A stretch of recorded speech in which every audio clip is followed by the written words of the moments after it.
Bismillahirrahmanirrahim. Assalamualaikum warahmatullahi wabarakatuh. Pirsawan kajian Bima Sakti yang selalu bersama dengan saya, insyaallah. Mudah-mudahan Anda disertai dan diberkati oleh Allah karena punya ketertarikan untuk mempelajari firman-Nya dari waktu ke waktu. Bagi mereka yang mau bergabung, tetap Anda istiqomah, karena masuknya pengetahuan itu sedikit demi sedikit dan belajar dengan sabar. Pada kesempatan ini saya ingin menyampaikan sebuah gejala kejiwaan. Ini gejala jiwa namanya, ya. Saya tidak mengatakan orang itu sakit jiwa atau gila, tapi gejala kejiwaan yang bisa menyebabkan orang menjadi sakit jiwa. Yaitu apabila Anda di dalam hidup ini merasa kesepian dan merasa sendirian. Kalau Anda ada perasaan seperti itu, segera berobat. Hati-hati, itu merupakan alarm bahwa Anda sedang terinfeksi oleh penyakit jiwa yang dampaknya nanti kemana-mana dan memprotolin seluruh organ Anda, yaitu merasa sendirian dan kesepian. Dan ini bisa, penyakit ini bisa mengenai siapa saja. Bahkan balita pun kadang-kadang dia tinggal sendirian menangis. Kenapa? Karena dia merasa kesepian, ibunya tidak ada di sekitarnya. Remaja apalagi, banyak sekali remaja kelihatannya bisa bergaul dan sebagainya, akan tetapi sering mereka merasa kesepian dan sendirian karena tidak diperhatikan oleh kawan-kawannya atau mencari kawan sulit. Apalagi orang tua seusia saya begini, rekan-rekan mengakui saja bahwa pada dasarnya penyakit sendirian dan kesepian itu lebih parah melanda orang-orang tua. Karena satu, teman-temannya sudah pada uzur. Yang kedua, kegiatan tidak ada. Yang ketiga, uang pensiun tidak cukup. Yang keempat, badan sudah terseok-seok. Kecuali hanya dari rumah ke halaman, rumah ke halaman. Kadang-kadang jalan-jalan sebentar untuk mencari matahari di sekitar rumah. Habis itu pulang tidur lagi. Anda merasa kesepian dan sedih. Ini jangan diterus-teruskan, karena dampaknya macam-macam, yaitu terjadinya depresi berat, tekanan jiwa yang berat, dan dampaknya itu kepada efek asosial. Anda menjadi cuek, menjadi tidak peduli kepada masyarakat sekitar, bahkan Anda membuat action-action yang kadang-kadang tidak elok untuk masyarakat sekitar. Itu namanya asosial.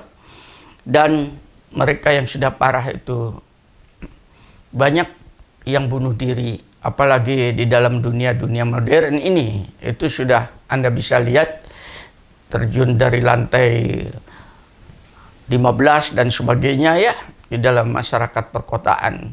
Kurang apa hingar-bingarnya di sekitar, tapi dia merasa sendirian dan merasa sedih. Rasa-rasanya seperti useless, tidak bermanfaat. Nah, sebelum saya meneruskan kembali, karena ini pagi hari saya setelah subuhan, supaya saya tidak merasa sendirian setelah subuhan bersama dengan Anda, mari saya ngajak minum saat ini kopi susu. Kenapa saya katakan kopi susu? Karena yang biasanya saya hanya minum kopi, sekarang ditambah susu sapi. Kopinya itu bermanfaat untuk sebagai stimulan agar supaya kafeinnya itu merangsang daya hidup saya, daya juang saya, tidak ngantuk kalau bahasa sehari-hari. Sedangkan susunya adalah protein hewani, supaya organ-organ saya yang sudah aus terjadi stimulasi sel yang baru, ya, untuk mengganti yang lama, dan itu tidak ada lain lewat protein. Mari kita minum pelan-pelan sambil menikmati karunia ilahi. Bismillah.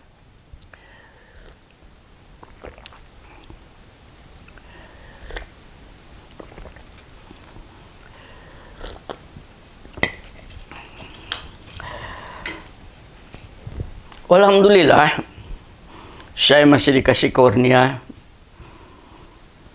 supaya tidak sendirian membuat kopi pagi-pagi, menuangkan susu pagi-pagi sendirian. Ini saya menyiapkan ini semua. Anda bisa melihat di situ, ganti meja, taplak meja, naruh bunga, pot di sini, mendekorasi. Ini semua sendirian saya. Kenapa? Agar supaya saya tidak kesepian. Itu salah satu obat. Nanti saya beri obat-obat yang lain, ya, bahwa saya masih bermanfaat untuk masyarakat. Buktinya Anda mau mendengarkan, insya Allah. Saya teruskan, saudara, ya. Mari kita mengkaji keislaman ini tidak dengan emosi dan tidak dengan terburu-buru, tapi pelan-pelan, karena penetrasi itu pelan-pelan. Air mengalir ke dalam rongga dada Anda, air kenikmatan, air kehidupan, ya. Air keberkahan itu pelan-pelan. Biar Allah yang mengisinya kalau Anda mau membuka diri.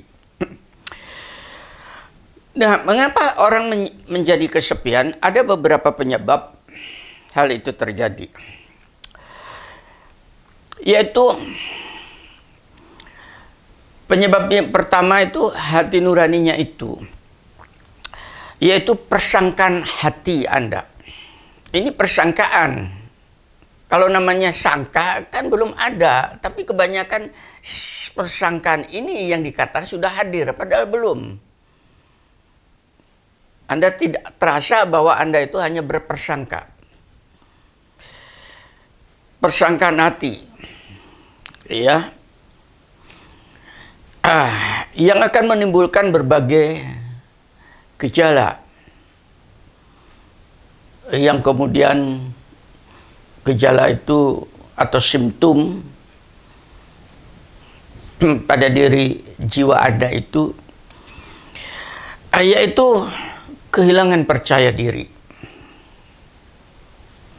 Anak muda kadang-kadang karena tidak didekati oleh kawan-kawan, merasa bahwa dirinya tidak berguna, kemudian mengisolasi diri. Dia tidak percaya diri bahwa dirinya punya potensi. Orang lain mungkin belum tentu mempunyai yang Anda miliki. Maka potensi itu yang harusnya Anda gali. Orang tua itu tadi karena sudah dipensiunkan, sudah uzur, kepercayaan dirinya sudah luntur, ya. Apalagi dijauhi oleh teman-temannya, dijauhi oleh anak-anaknya. Nah, itu yang pertama. Ini menyebabkan Anda sakit. Yang kedua, putus asa.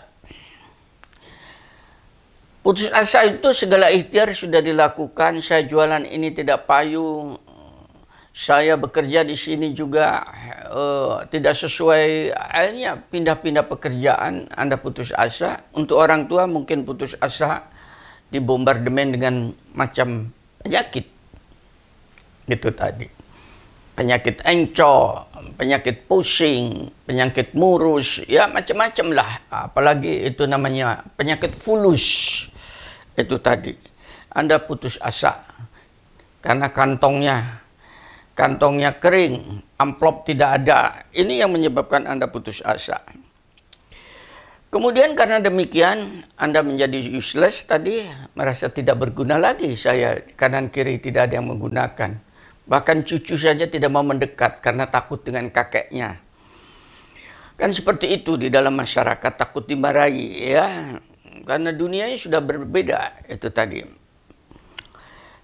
Ini menyebabkan akhirnya rasa sedih yang sangat kronis. Anda sedih, untuk apa saya hidup ini? Itu tadi. Akhirnya kesedihan yang berlarut-larut, muncullah penyakit yang bisa berbahaya untuk diri dan orang lain. Rasa jengkel, benci, tidak suka, kejengkelan-kejengkelan. Makanya kalau di dalam masyarakat, lihat kenapa nenek tua atau kakek tua itu suka sekali ngomel. Perasaan jengkel aja sebetulnya itu. Nah kalau Anda seperti itu, coba didekati orang tua itu dengan diajak bicara lah 1 jam untuk dia biar bicara Anda dengarkan, maka itu akan menyembuhkan penyakitnya.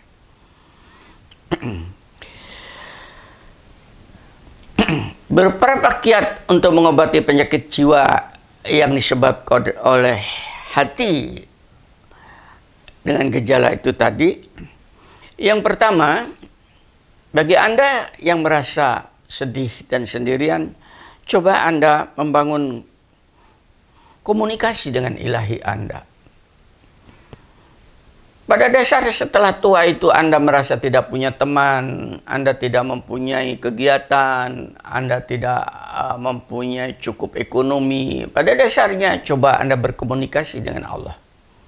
Karena apa? Anda masih dikasih hidup oleh ilahi, itu artinya Anda masih dikasih kepercayaan oleh ilahi. Dan kepercayaan ilahi itu adalah kepercayaan kemuliaan. Bahwa Anda masih berguna sekalipun Anda sudah tua renta. Komunikasi dengan ilahi. Kemana aku harus melangkah Tuhanku? Apa yang aku harus berbuat? Bagaimana aku harus bergerak sementara fisik, organ sudah hancur, mumur, sudah lunglai seperti ini. Bicarakan dengan ilahi setiap saat. Nah dengan demikian Anda tidak akan pernah terisolir. Karena Anda didampingi oleh zat yang tidak pernah meninggalkan Anda. Yang kedua, bertafakur. Kesempatan Anda yang dulu punya kegiatan di kantor dari pagi sampai sore, sekarang justru Anda tidak punya kegiatan fisik itu tadi, gunakanlah kegiatan pikiran Anda untuk bertafakur. Apa yang sudah aku lakukan dan apa yang aku belum lakukan karena aku masih dikasih usia. Itu namanya bertafakur. Apa yang sudah aku amalkan dari firman-firmannya, mana yang belum dilakukan. Dan apa yang telah aku perbuat kesalahan, bertafakur. Dan berzikir. Barang siapa banyak mengingat Allah. Ingat, hanya dengan mengingat Allah, itulah hati menjadi tenang. Hati menjadi damai. Anda tidak merasa sendirian. Kemudian yang terakhir, justru pada saat Anda tidak punya banyak aktivitas, saatnya Anda untuk membaca pengetahuan-pengetahuan yang sifatnya hikmah. Jangan pengetahuan-pengetahuan yang sifatnya intelektual, terlalu lelah, mengingatnya sudah capek, tapi yang hikmah. Mengapa ada orang tua? Mengapa ada bayi lahir menangis? Mengapa harus ada penyakit? Mengapa harus ada Tuhan? Mengapa harus mencari rezeki kalau ada Tuhan? Mengapa harus ada kematian kalau Tuhan itu sendiri tidak pernah mati? Dan seterusnya, ini namanya ilmu-ilmu. Boleh dipertanyakan. Aku disuruh mengimani Tuhan. Kemana aku harus mengimani? Di mana dia Tuhanku itu? Bagaimana bentuknya? Bagaimana wajahnya? Bagaimana cara berkomunikasinya? Boleh ditanyakan dengan ilahi tadi. Nah, ini namanya membaca. Banyak itu buku-buku yang sifatnya ilmu hikmah ini. Ya. Silakan itu Anda buka. bahkan di dalam sekarang ini Anda dunia internet, ya buka Google saja Anda akan bisa membaca. Itu lebih mengena kepada hati. Yang kedua, merasa sendirian itu karena kekalutan pikiran. Kalau tadi hati, sekarang pikiran yang kalut. Kalau pikiran sudah kena angin puting beliung, kalut, tidak tahu timur dan barat apa yang harus diperbuat, maka terjadilah kebingungan. Bingung, ini benar atau salah? Ini dosa atau pahala? Nah, biasanya teman-teman ini mengajarkan Islam itu menyebabkan masyarakat itu bingung. Ini tidak boleh, ini haram, ini itu menyebabkan bingung. Biarkan saja mereka berbuat. Nah, kasih pengetahuan-pengetahuan, biar mereka menseleksi sendiri. Karena bukan paksaan untuk kebenaran itu. Biar Allah yang mempenetrasi hatinya. Jangan dibuat bingung. Belajar untuk mengurai benang ruwet dan diambil benang merahnya, tarik, insya Allah keruwetan itu akan hilang. Kemudian yang kedua, penyakit kekalutan hati sering sekali menyebabkan orang tidak rasional atau irasional. Ini tutur katanya tidak masuk akal, tindak tanduknya tidak masuk akal. Itu harus disadari, ini kekalutan hati.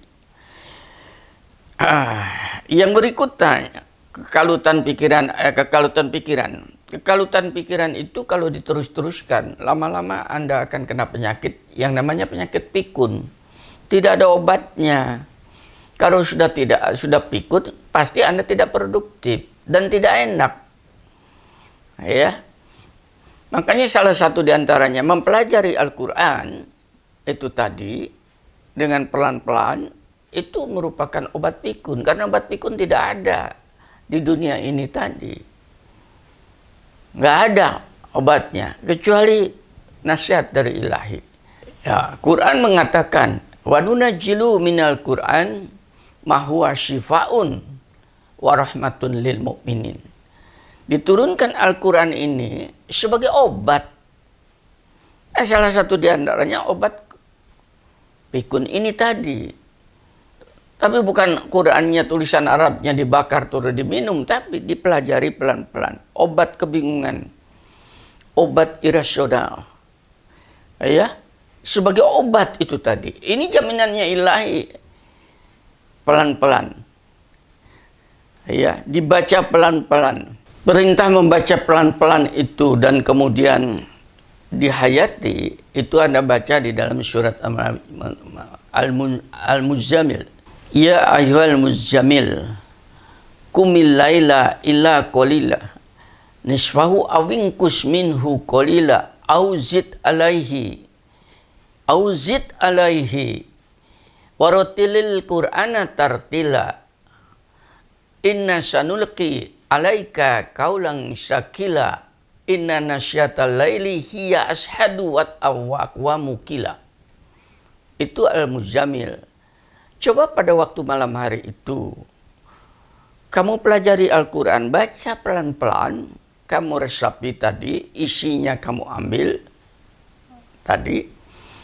Wah, insya Allah nanti Allah akan membetulkan, akan memasukkan nasihat ke dalam rongga dada kamu itu tadi. Obat. Kenapa disuruh malam hari? Karena pada malam hari itu lebih berbekas, lebih Anda mudah paham terhadap nasihat ilahinya itu tadi. Nah, ini obat pikiran Anda dari Quran, ya. Maka obat lain mungkin secara fisik Anda berolahraga atau menyalurkan bakat Anda lain apa saja. Saya alhamdulillah punya bakat olahraga sejak muda, badminton, dan saya pelatih silat dan saya memiliki olahraga lain sehingga saya selalu punya aktivitas sampai setua ini tadi. Kemudian yang kedua, sekarang yang sedang in traveling, bukan wisata, traveling. Kalau wisata itu hanya sampai kepada tujuan, karena hanya ingin lihat pemandangan dan sebagainya. Tapi kalau traveling itu perjalanan, justru tempat-tempat yang sulit Anda suka. Itu menjadikan tantangan namanya. Itu kalau di barat sampai masuk hutan, sampai ke Alaska dan traveling. Itu bayar mereka untuk seperti itu.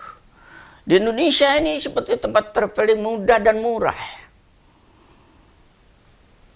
Hutan ada di sekitar kita, ya sungai ada di sekitar kita, kebun-kebun ada di sekitar kita, peternakan ada di sekitar kita. Antara kota satu dengan kota lain relatif aman, transportasi banyak. Coba, itu tadi akan memperkaya dan menghilangkan penyakit bingung. Yang berikutnya adalah melakukan kegiatan produktif. Ya apa saja yang namanya produktif. Seperti Pak Ika, saya contohkan, bukan saya menonjolkan diri. Bukan apa itu istilahnya anak muda itu narsis atau bukan seperti itu ya. Saya memberikan suatu contoh produktif. Malam hari saya bangun mengikuti perintah Allah. Habis itu saya sholat berjamaah dengan istri saya di rumah, berdua-duaan, bermesraan dengan ilahi. Habis begitu subuhan saya menyiapkan seperti ini. Ini namanya produktif.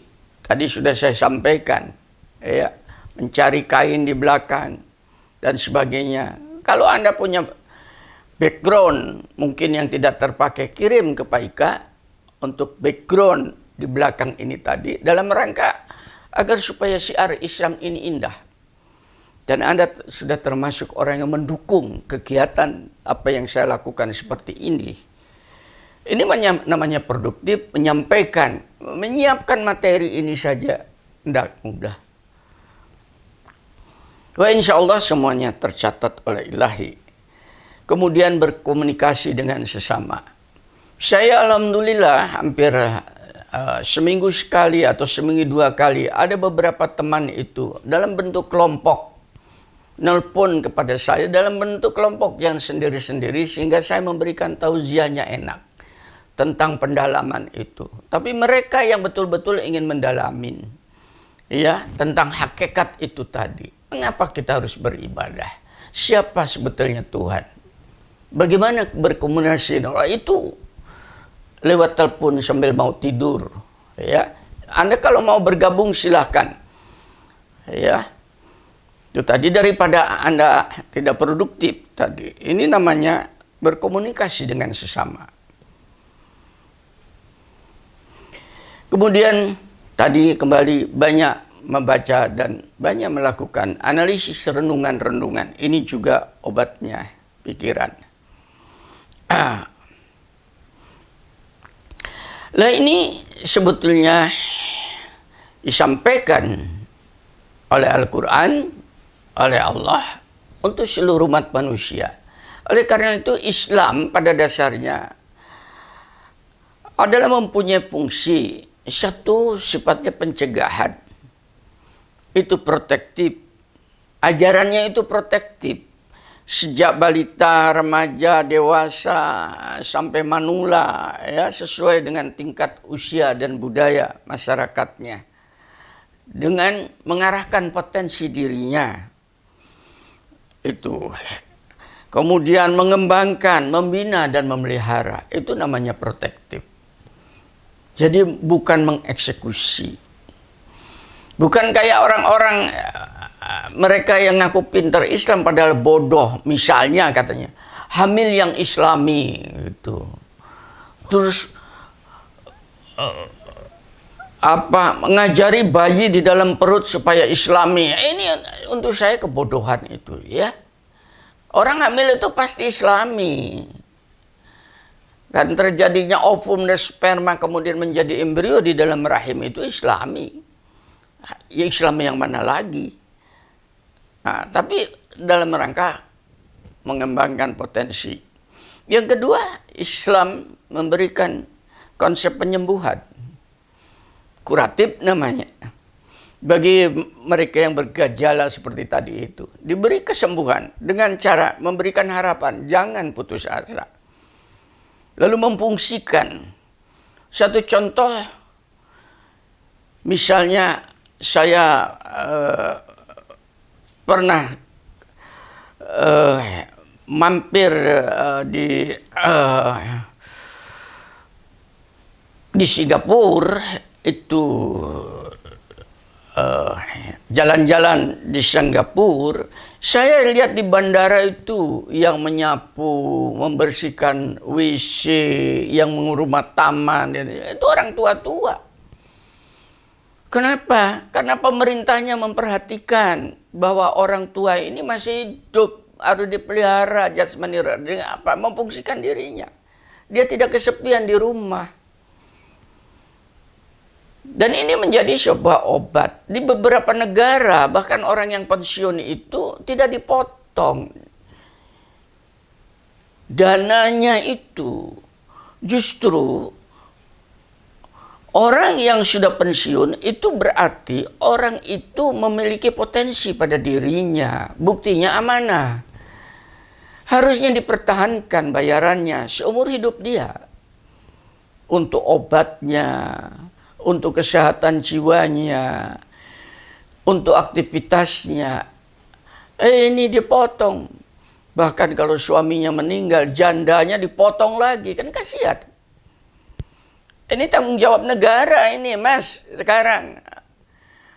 Anda itu banyak pejabat korup seperti itu, hanya ditangkap 2-3 tahun dan sebagainya, dikeluarkan lagi. Itu diambil duitnya itu, berikan kepada mereka yang memerlukan.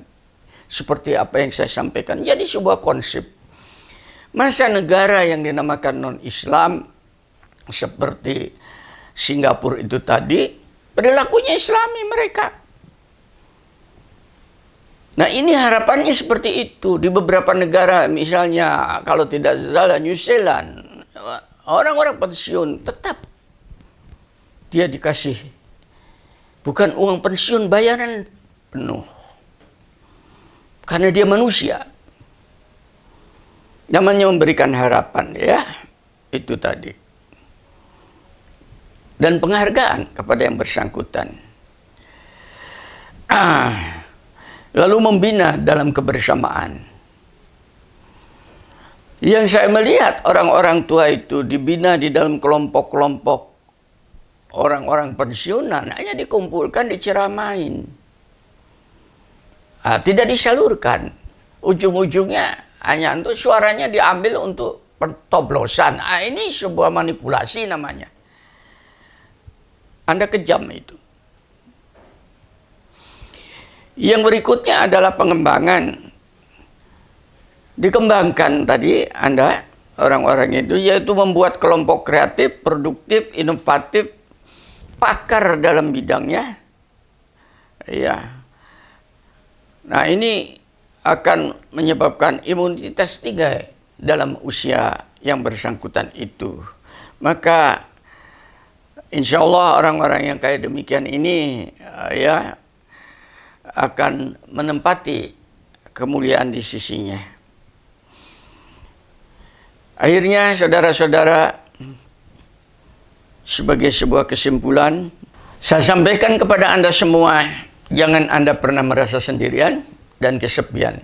Karena pada dasarnya Anda itu selalu didampinginya oleh Allah. Percaya itu. Tuhan Anda tidak pernah meninggalkan Anda sejengkal saja. Begitu Anda ditinggalkan oleh Allah, Anda mati. Buktinya Anda masih hidup, berarti Anda masih dalam pemeliharaan. Serahkan jiwa, raga, pikiran Anda kepada ilahi, kebersamaannya. Tidak, kata Quran. Barang siapa menyerahkan diri sepenuhnya kepada Allah. Nah ini. Dan dia berbuat baik. Tetap kita berbuat di dalam kebaikan. insya Allah dia akan mendapatkan kemuliaan pahala di sisi Tuhannya. Jangan pahalanya yang dikejar, tapi keyakinan dan berbuat amalnya yang harus Anda lakukan. Maka padanya akan mendapatkan pahala dari Tuhannya dan tidak ada rasa takut pada mereka dan mereka tidak bersedih hati. Tidak boleh bersedih. Jadi kalau Anda bersedih, maka Anda tidak meyakini tentang hadirnya Allah di sisi Anda. Nasihat yang lain, ini obat tadi. Quran ini obat. Dan janganlah kamu merasa lemah, sendirian, tidak berdaya, tidak punya teman, sakit-sakitan, pikiran bingung, itu lemah ya. Dan jangan pula Anda bersedih, menyebabkan Anda bersedih. Tidak boleh. Sebab kamulah paling tinggi derajatnya, diangkat oleh Allah. Jika kamu orang yang beriman. Imanin itu, Anda sedang diangkat oleh Allah. Aku tidak peduli dengan manusia. Selama aku berada dengan ilahinya, berdengan dengan Tuhanku, aku tidak akan pernah sedih. Diharamkan oleh Allah. Jadi kembalikan lagi, kalau selama ini Anda selalu sedih di dalam hidup, maka Anda telah melanggar larangan ilahi. Kalau mati dalam keadaan sedih kayak demikian, pasti Anda akan dijauhkan dari ilahi. Di dunia saja Anda tidak pernah mengenal ilahinya. Padahal Anda dinaikkan derajatnya. Nah, orang yang dinaikkan derajat ini, orang yang dikasih amanah oleh Allah. Itu namanya wali. Ingatlah, wali-wali Allah itu tidak ada rasa takut pada mereka dan mereka tidak bersedih hati. Rebutkan posisi mulia menjadi wali-wali Allah di atas muka bumi ini. Bukan wali murid. Jadi wali itu, saudara-saudara, bukan orang yang kelihatan sakral jalannya, waduh, kemudian pakai jubah. Enggak, wali Allah tidak nampak oleh mata manusia biasa itu, tapi isi di dalam rongga dadanya bergelora, tauhidnya yang tinggi, intelektualnya tajam. Itu wali Allah, langkahnya terginas cepat, perbuatannya produktif, rasa takut sudah tercabut oleh Allah. Takut miskin, takut melarat, takut ancaman manusia, takut mati dan sudah tercabut. Karena dia sudah menyerahkan sepenuhnya. Kejar itu. Itu namanya Anda bersama dengan ilahi. Anda tidak akan pernah sedih dan merasa kesepian.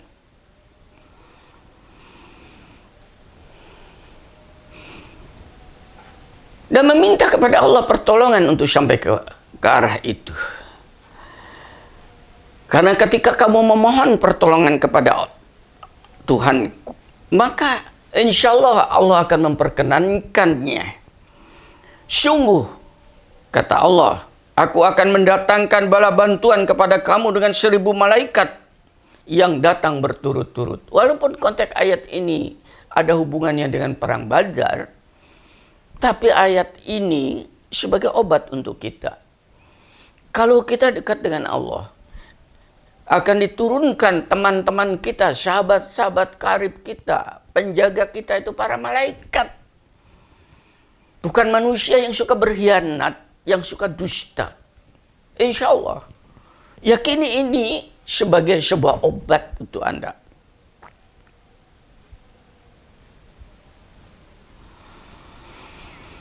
Kenapa itu disampaikan? Dan Allah tidak menjadikan bala bantuan itu melainkan sebagai kabar gembira bagi kejayaan kemenangan kamu di dalam hidup dunia ini dan kemenangan di akhirat nanti, dan agar hatimu menjadi tenang karenanya. Dan tidak ada ketenangan kemenangan itu selain kemenangan-ketenangan yang diberikan Allah, Zat yang Maha Perkasa dan Maha Bijaksana. Mudah-mudahan dengan tausiah saya yang ringkas setelah subuh ini tadi, dengan contoh-contoh teladan saya sampaikan, Bagi mereka yang malu-malu kucing, hilangkan malunya dan kucingnya. Jadikan contoh yang saya lakukan dari orang tua ini. Kalau Anda belum sanggup mendekat kepada saya, telepon kepada saya bimbing dari jarak jauh. Insya Allah. Saya senang karena dengan kayak demikian saya mempunyai nilai manfaat dalam hidup ini untuk sesama, dan itu akan mendapatkan reward dari ilahi. Insya Allah. Alhamdulillahirabbil alamin. Wassalamualaikum warahmatullahi wabarakatuh.